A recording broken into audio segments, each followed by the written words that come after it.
Hello everyone, this is Ali and welcome to Embrace the Film. Today we are going to be discussing the film Ghost House from director Rich Ragsdale. This film stars Scout Taylor Compton from Rob Zombie's remake of Halloween, James Landry Herbert, and Mark Boone Jr. This film centers around a young couple who go on an adventurous vacation to Thailand, only to find themselves haunted by a malevolent spirit after naively disrespecting a ghost house.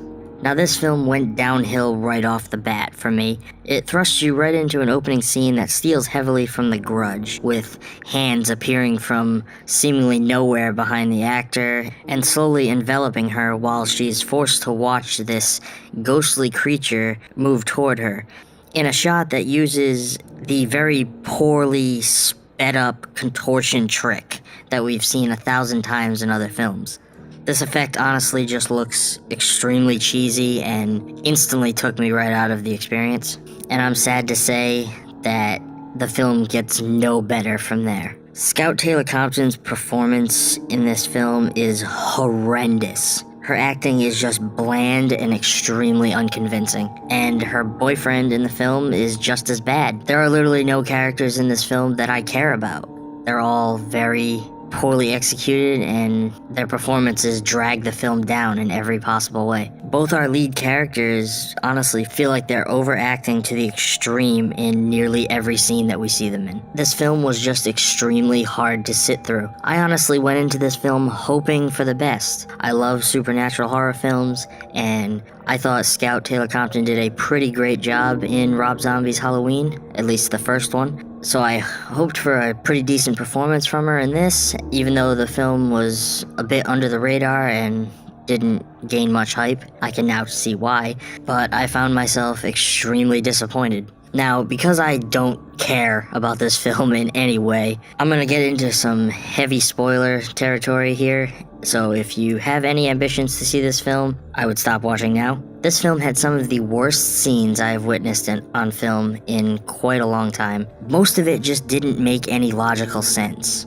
And I'm going to share a couple of those scenes with you because they were just so laughably ridiculously bad. The first being, there was an overly long and slightly gratuitous sex scene that was extremely badly edited with jump cuts that would cut from Scout Taylor Compton to Scout Taylor Compton at pretty much the same angle, just slightly pulled back. And the scene ends in a jump scare with the ghost over the boyfriend's shoulder. It was absolutely ludicrous.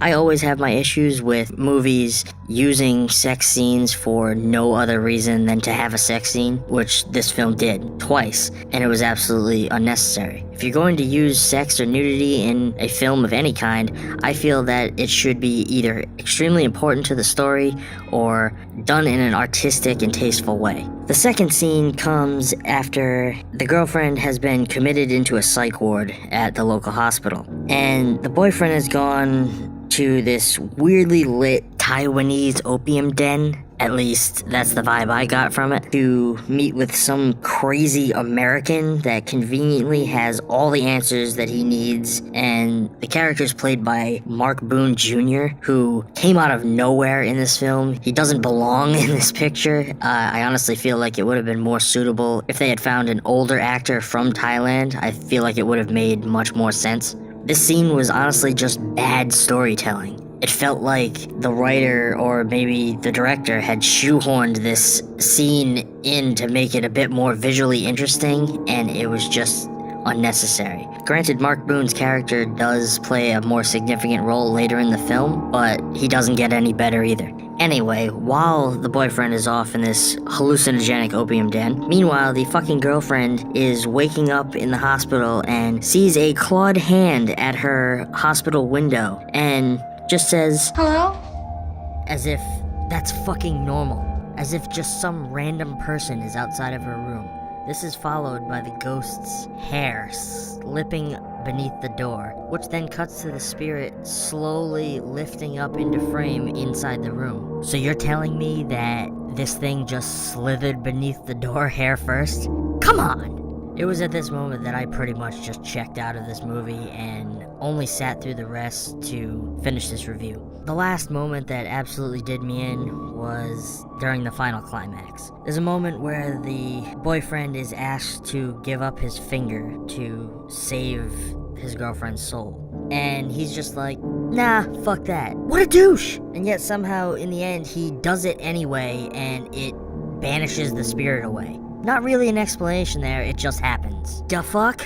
All that being said, the film is not completely worthless. The creature effects were pretty decent. They were mostly all done practically, which I did appreciate, and they incorporated some very nice use of reverse cinematography, which is one of my favorite effects in film and has been since the films of the 70s and 80s. Overall, I'm gonna have to give Ghost House a D. The only saving grace of this film was the practical effects. Everything else was terrible. The story was for the most part extremely uninteresting, and the acting was god-awful. Honestly, if you don't have to sit through this film, I would stay far, far away from it.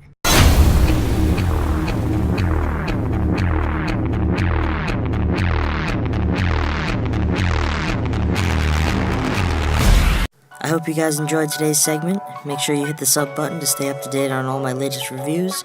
Click the bell if you'd like to be notified on all my latest uploads. Make sure you drop a like, and I will see you all next time. Thanks for watching.